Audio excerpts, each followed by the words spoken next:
Tariffs. They are called the taxes on imported goods, and they seem simple on the surface. But why do governments use them in the first place? Do they really protect local industries or just raise prices for everyone? And how do these trade tools shape what we buy, sell, and produce? In this episode, we untangle tariffs, what they are, why they matter, and the quiet power they hold in the global economy. Welcome to Untangle. I am Amadine Ubewe.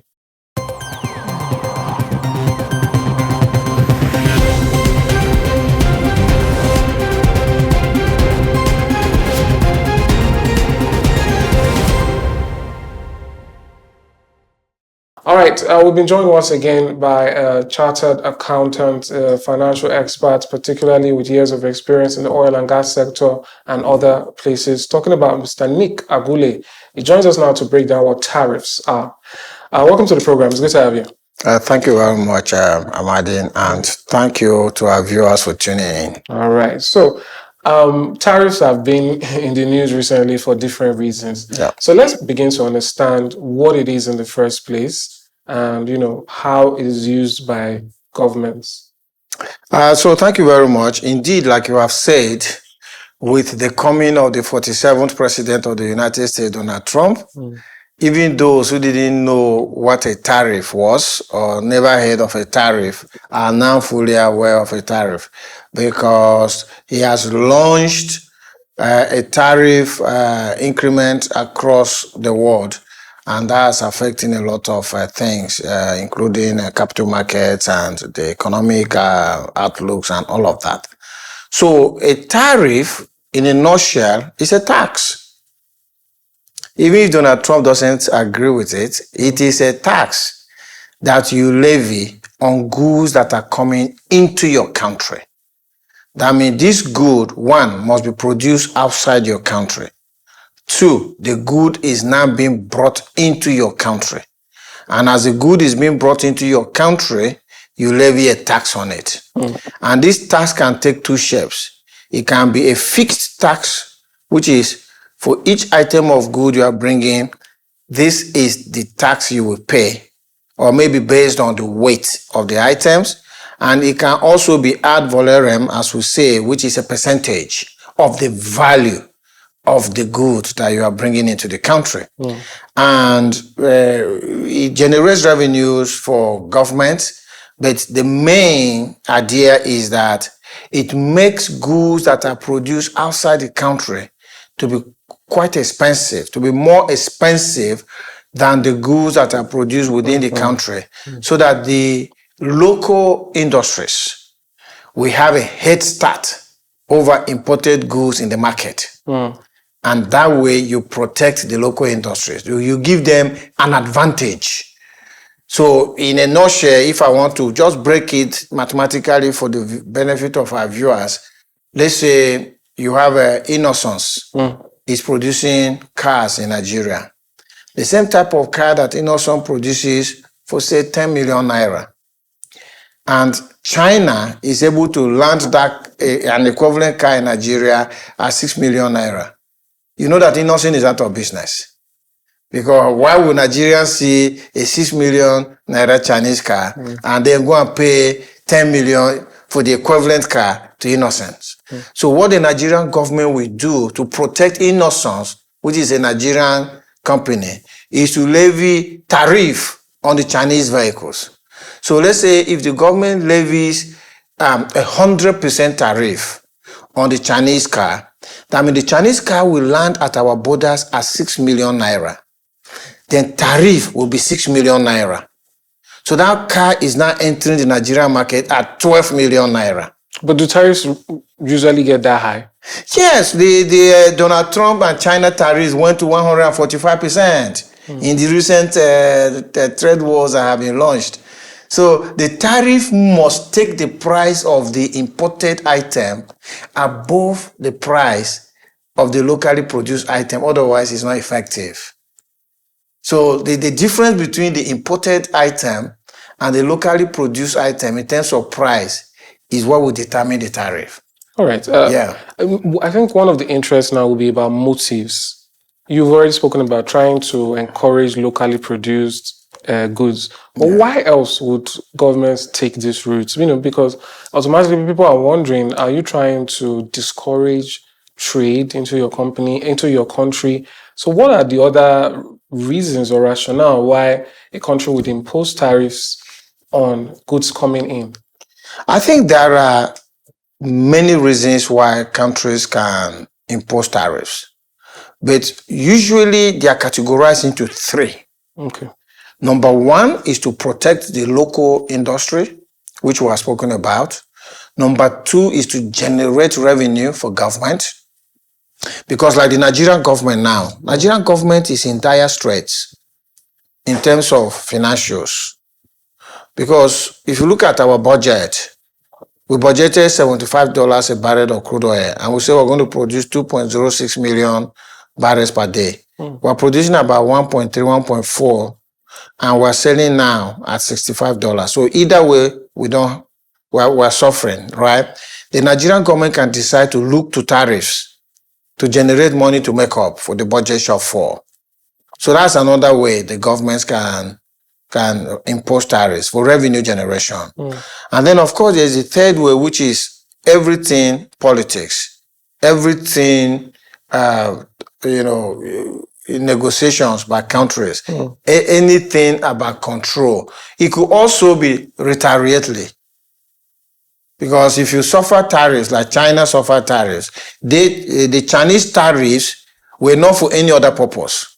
They were just to retaliate the tariffs that were coming from the US. So these are the major reasons for why tariffs can be imposed by a nation on foreign or imported goods. All right. It's almost like tariff can be used as some sort of economic weapon in some tussles. Yes. Okay. So let's talk about who or the effects of tariff.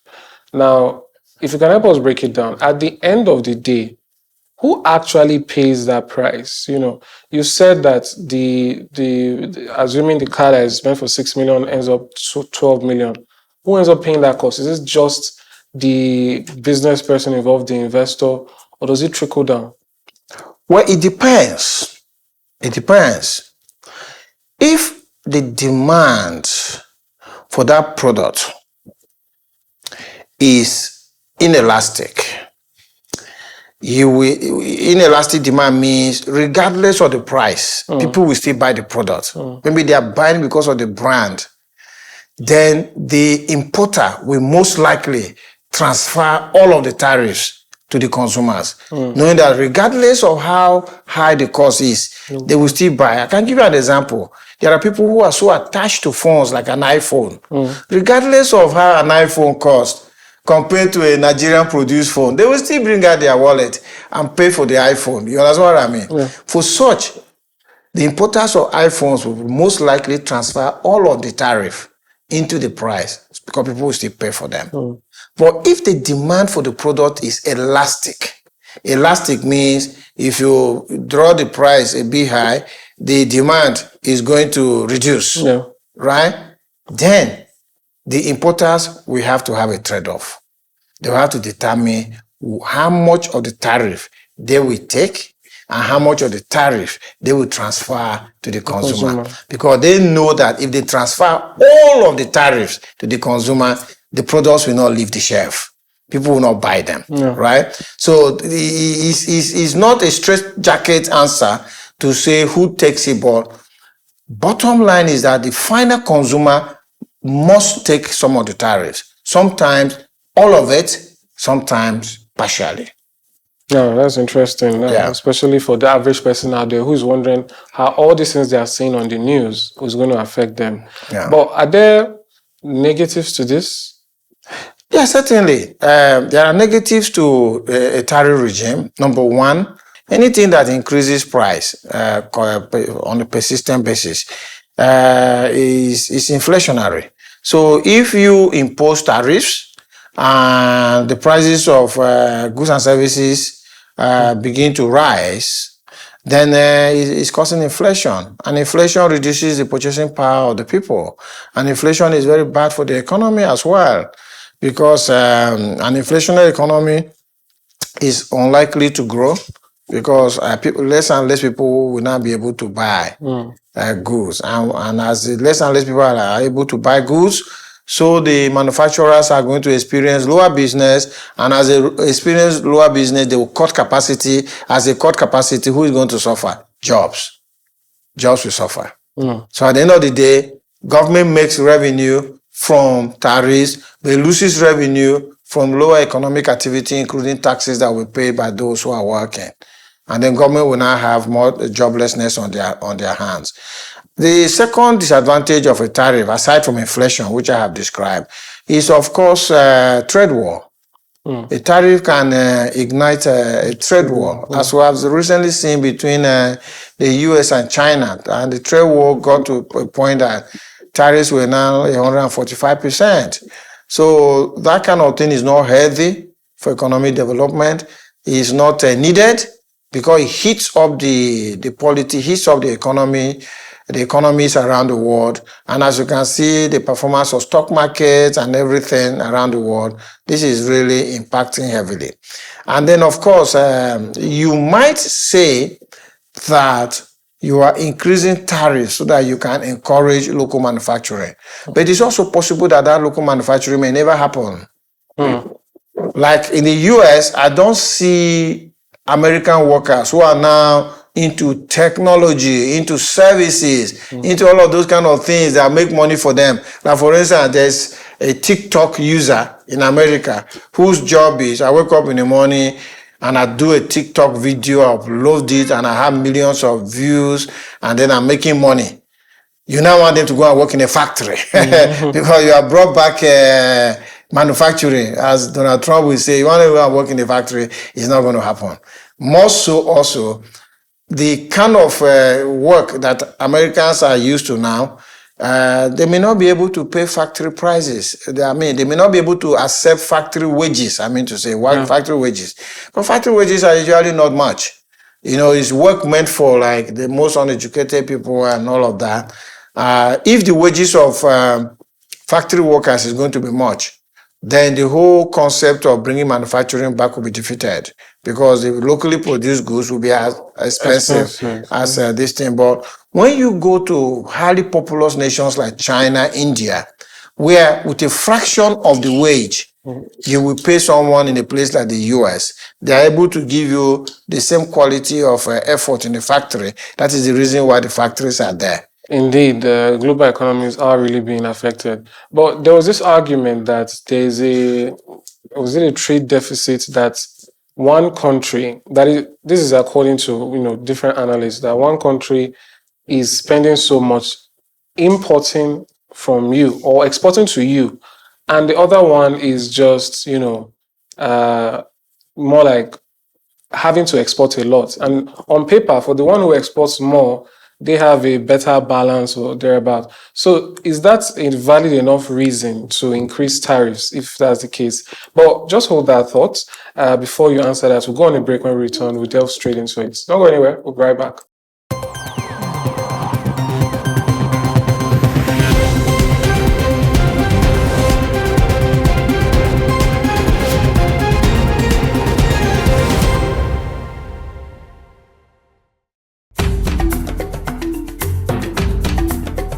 Culture connects us beyond borders. It's a bridge between traditions, creativity, and the future. Culture is alive, shaping identities and communities every day. Art tells stories of resilience and vision. Artists blend tradition with innovation. Cultural preservation creates sustainability and empowerment. Culture evolves and adapts. Music and dance unites communities through movement. And right here, in the heart of our cities, artists and creators are keeping these cultures alive. On Culture Cove, let's explore, celebrate, and preserve the arts and culture that define us.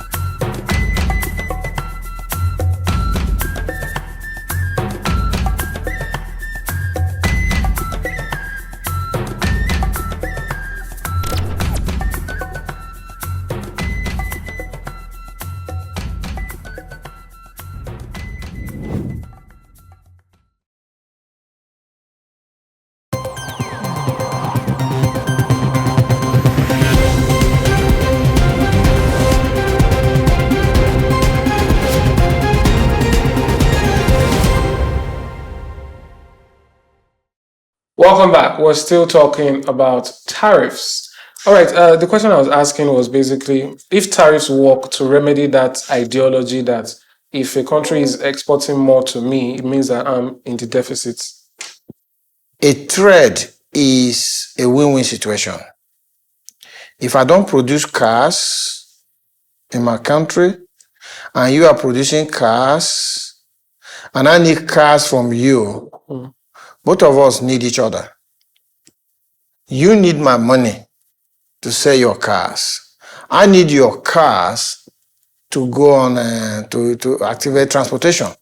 So if at the end of the day, you are selling me cars and I'm selling you nothing, I'm going to have a trade deficit because I'm paying out money to you. I'm not receiving money back from you. So my balance of payment is going to be the negative against you. Can I say that is a problem for me? The answer could be yes or no, depending on the situation. Okay? If, for instance, it is like in Nigeria, we have crude oil, but we fail to refine the crude oil into petroleum products. So we went and were importing petroleum products, right? Our balance of trade with the countries who were importing petroleum products from them was negative. Was it bad for us? Yes, it was bad for us. Why? Because we didn't need to be importing those petroleum products. Yeah. We needed to produce it by ourselves. And in fact, we needed to have capacity to produce enough to export, right? That's the kind of thing. But if you look at something like defense equipment, where we don't have the technology to produce defense equipment, the bullets, the guns, the artillery and everything, the warplanes and all that. If we say we don't want to import them because we don't want to suffer a trade deficit, then we are not going to be secured. So in that case, if we import them to secure the nation and we suffer a trade deficit, it's not a bad thing. Because if we didn't import them, we will not be talking about a trade deficit. We'll be talking about Nigeria not existing again, right? So it's about the situation has to determine whether it is good or bad for us. The trade deficits. Okay, that's fair enough. Now, have tariffs historically worked? Yes, we have had cases where tariffs have worked, and a very good example is South Korea, when they in the 60s to the 80s they imposed tariffs on vehicles, and that is what made their own brands like Hyundai, and then Huawei come up. Yeah. So we've had instances where tariffs works, and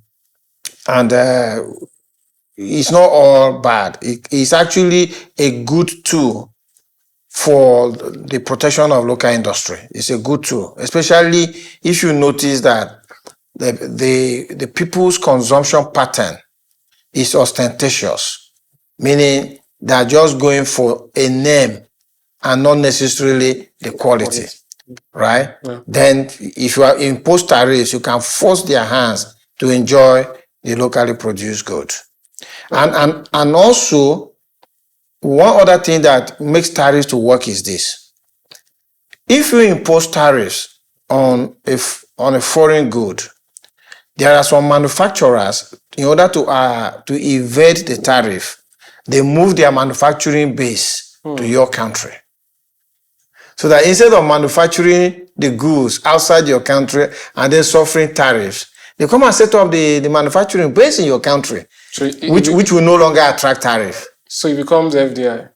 Yeah, it becomes an FDI. Okay. Linked to what we say the other time. It becomes an FDI, but no tariff application. You cannot have a tariff for goods produced within the countries. You can have excise duty, but definitely not tariff. Okay. Yeah. Are there, any other examples you have of, how tariff affects things? And also, we've talked about Okay, we talked about the positives and the negatives now. Are there any other things you feel people misunderstand about tariffs that might not actually be the case? As the tariffs started to bite harder, American suppliers started to increase their prices for the consumers.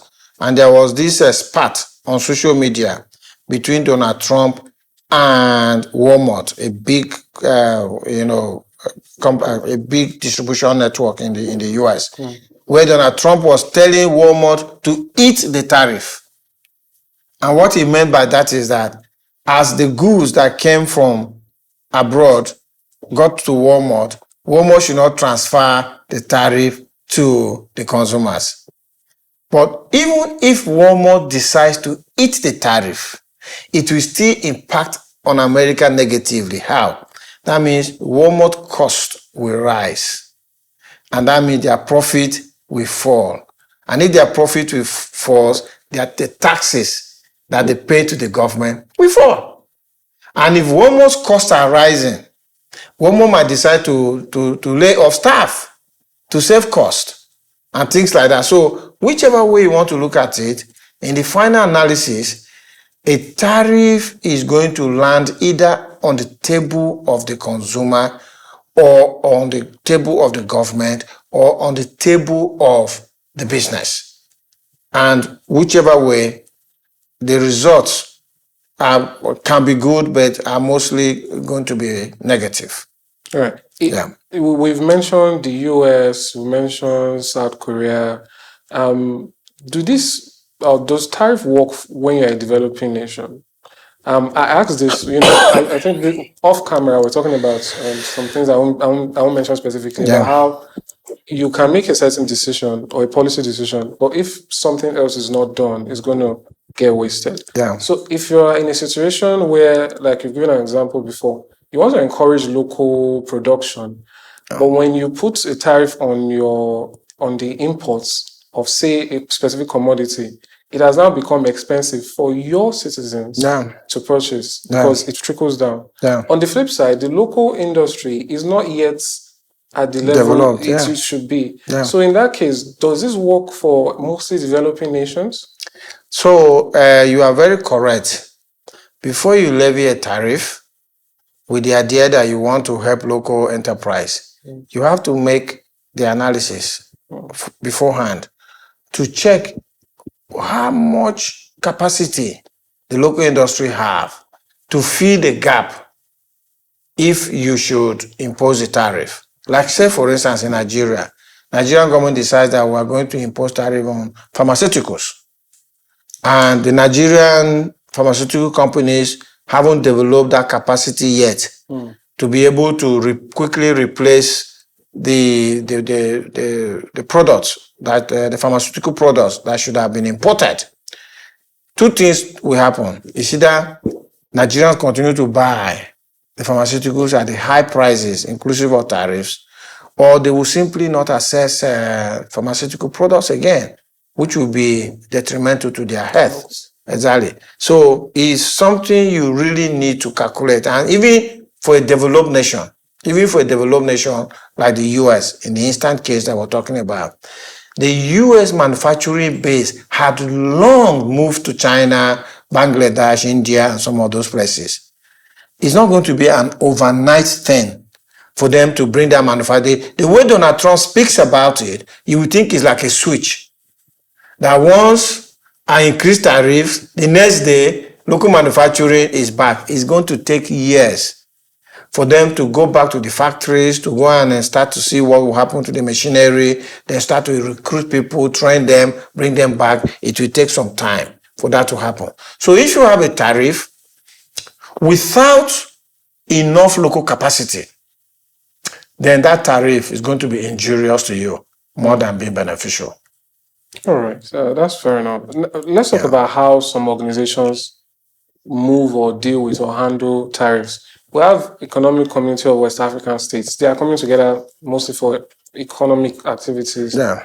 We have the AFCTA, the agreements, and then we have the World Trade Organization. Yeah. How does tariff work in these settings, specifically for something like ECOWAS? You are meant to be working together. Yeah. So how does it work in that setting? Okay, so for ECOWAS, what they have done is that there is a common tariff area. What that means is that any good that is entering an ECOWAS state, ECOWAS have tariffed that good. The country where that good is first entering is the one that will collect the tariff. So let's say, like I think the tariff on things like cars will be, is it 10 or 15%? I can't remember what that band is.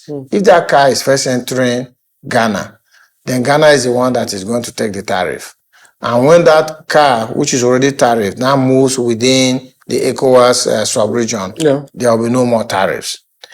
So that is ECOWAS protecting themselves in a common way against foreign domination with tariffs. Within the ECOWAS itself, that is intra-ECOWAS trade, they have removed tariffs on almost all the goods. And then we now have AFTA, which is African Continental Free Trade Area. The object of AFTA is to remove tariffs entirely from intra-African trade, so that if something moves from South Africa and comes to Nigeria, no tariffs. It moves from Nigeria, goes to Ghana or to Cameroon, no tariff. AFTA is still evolving. We also had the AGOA, African Growth Opportunity Act, where the US government said there were no tariffs on goods coming from Africa if certain conditions were met. But now, with Donald Trump tariffing African nations, it remains to be seen what the future of AGOA is. So this has been and then World Trade Organization. If you ask the World Trade Organization, they would advocate for a tariff-free trade all through the world, so that goods move freely across the world. But that is not the reality. So the World Trade Organization is there to facilitate global trade, but countries under their own jurisdiction and with their own sovereignties have capacity to make their laws. And their laws, especially like the policies of Donald Trump, may not agree with the World Trade Organization, but there's not much they can do about it. They can only lobby. But one thing I got here is that all the things you mentioned, they are all quote unquote anti-tariffs when it comes to trade experts and all of that. Yeah, to be honest, if you look at it globally, that's where the world is leading to. Like EU, they have no tariffs now with EU countries. So EU is a common custom area. It's also a free trade area among member nations. So you see all those blocks coming together. Even North America had a block, even though Donald Trump seems to have trashed that. Then you go to Asia, you have the Association of Southeast Asian Nations. All these nations are coming together now to remove trade barriers, to remove tariffs within those blocks. And that is what AFTA is also doing. So at the end of the day, perhaps tariffs will only remain on a continental basis. That means within Africa, no tariffs. Africa and Europe, there's tariff. Within Europe, no tariff. Between Europe and Asia, there is tariff. Maybe that is where we're going to head to eventually. All right. It will definitely be an interesting one to see. Yeah. I think you've really broken it down there. Well, maybe one final question. Are there any other, or in terms of misconceptions, and also back again to the average person? The reason I mention is that sometimes when we're explaining things, people are thinking about, we've mentioned the US president multiple times. So they might think that's a US president's issue. It doesn't have anything to do with me. For an average person out there, how is their life getting affected, and what comes of the way they view tariffs? Maybe even business men and women who are going out there. We had a local manufacturer of solar panels around the other day, and he mentioned, how the exchange rates has affected things and passing things through and all of that. So what should those persons know about this tariff? Because, like you said, you've mentioned it around these continents and how they are trying to let it go, almost as though like it's a bad thing, so to speak. So, is there any way it becomes a good thing for them? The thing with the tariff is that the impact is multifaceted. Say, for instance, now in Nigeria, Donald Trump levies 14% tariff on Nigerian goods. How is that going to affect the local man? If you look at it straightforward, you will say maybe it doesn't affect them. It's going to affect American consumer because they will have to pay higher. But it might also affect the local man in Nigeria. Why? The business that is manufacturing the goods and sending it to America, then America is now putting high tariffs on it. If that business cannot profitably now put their products in the American market, they will have to downsize. And if they have to downsize, it is the local man who was working in that business that will have to lose their salary. It's the Nigerian government that will have to lose tax revenue. It's the Nigerian economy that is going to lose the impact, the positive impact that business was causing because they were an export-oriented company making goods and selling it abroad and bringing in dollars. So those dollars will not flow again as you expect them to flow and things like that. And like for the solar panel manufacturer that you say came here, that the foreign exchange has crashed should have been good news for him. You know why? Because before May 2023, if somebody wanted to buy solar panel from him, just for the sake of analysis, let us say the person wanted to buy solar panels of 460,000. They only needed, they needed to bring $1,000. They needed to bring $1,000 to convert to 460,000 and pay for the panel.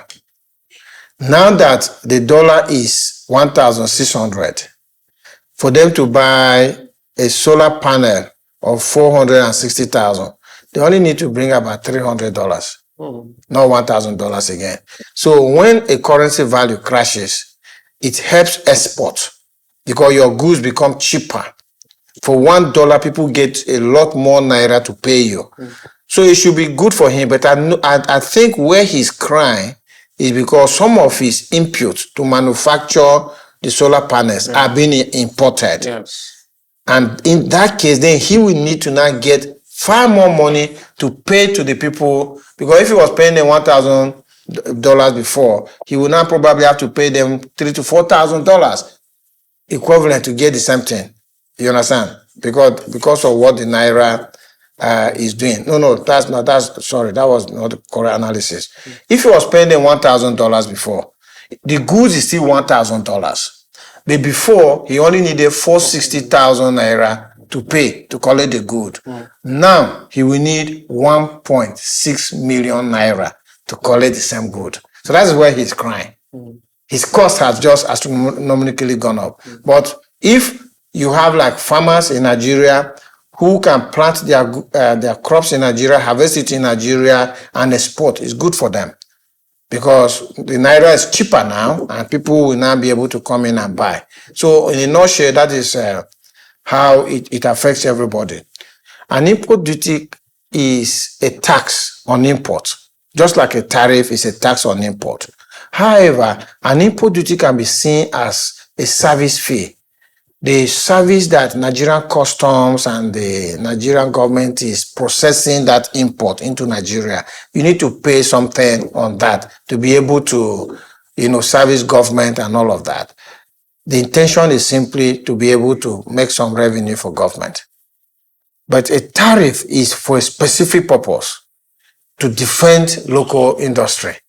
And so a tariff must be punitive to the imported good, so that it can give a chance to the local, like we talked about Innocent. If you levy a tariff that still makes Innocent to be more expensive than imported vehicle, Nigerians will probably still going for the imported vehicle. So that is where the difference, and usually import duties come from trade agreements that one nation signs with the other. What tariff, just like we see in Donald Trump's case, can be government policy for a specific period of time. All right. Thank you so much, Mr. Nick. It's been a pleasure and a very enlightening one. Thank you so much for breaking down tariffs for us. Thank you. Thank you very All right. much. That's how we round off the program for today. We did our best to stress how tariffs can affect you as an average person or an average businessman or businesswoman, even if you are miles away in another continent. After all, tariff is about imports. So it involves various countries. I do hope you've learned one or two and you can use that to make decisions and follow up on your business and follow up on the news around the block so you can understand what's going on. Do join us once again on Untangle. I am Amadine Ugbewe. Bye for now.